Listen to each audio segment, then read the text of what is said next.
We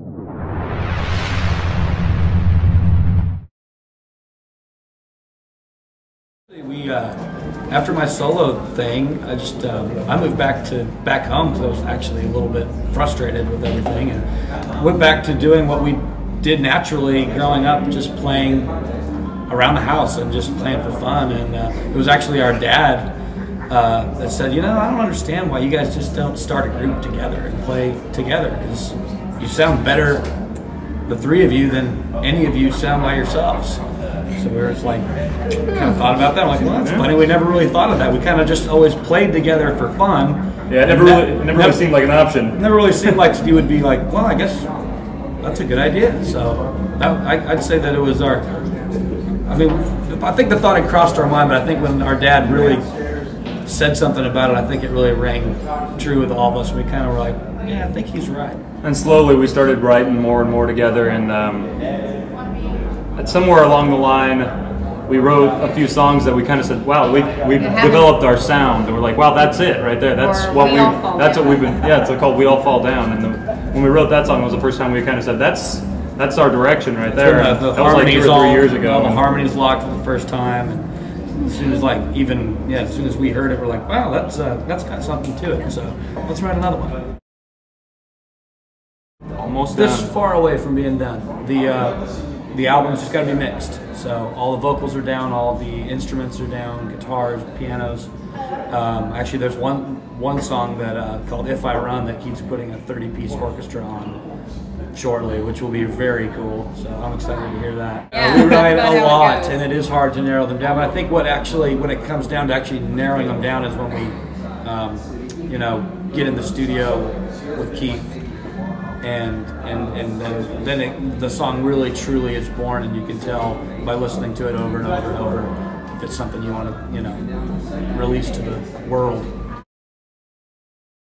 Jenny's was an interesting song. It's one of the first things Scott and I ever started writing together 5 years ago, and then the story evolved over time. At one point, Jenny was a ballad, and now it's more of a mid-tempo thing. At one point, she went to Mexico. Yeah, we had all kinds of different stories, because it is just a fictitious story. There's not a real Jenny that we know.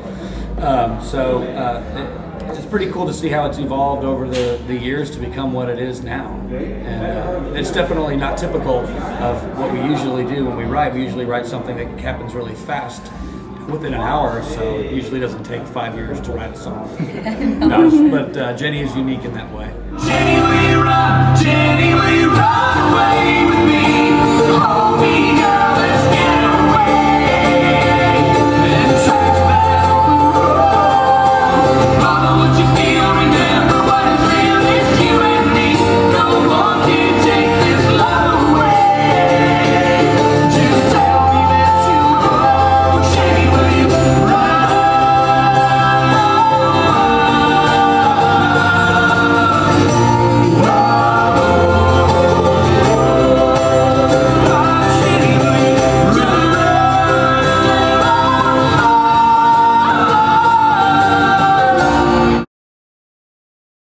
Oh, we got to go record our vocals in the Bahamas. Oh yeah. At Bob Marley's studio at Compass Point. That was pretty darn cool. So The toilet paper thing was pretty cool too. yeah, one time we wrapped one of our radio promotion guys, Chuck Swaney.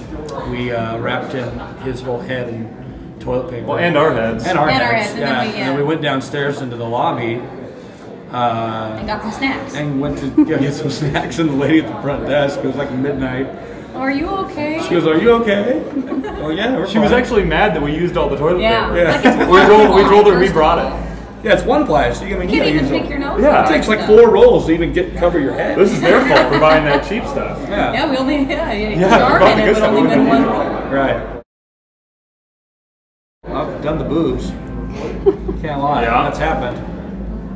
So, I wasn't there for that. yeah, remember when I drew the nipples on that guy? Oh yeah, because on of like belly a shirt. button? Like, there was a guy that had like a wife beater T-shirt on like this. He's like, "I want you to sign my boobs or something." And I was like, "All right." So I drew boobs onto his shirt and then signed that. And then he said, "Go ahead and draw a belly button." So I found his belly button with my finger, and then I drew a We did have a fan just recently bring Leslie 2 purses that he bought her. Beatles. 2 Beatles purses, Yeah. and me a Beatles record. And me nothing. And he brought Michael nothing. I got nothing, which was nice.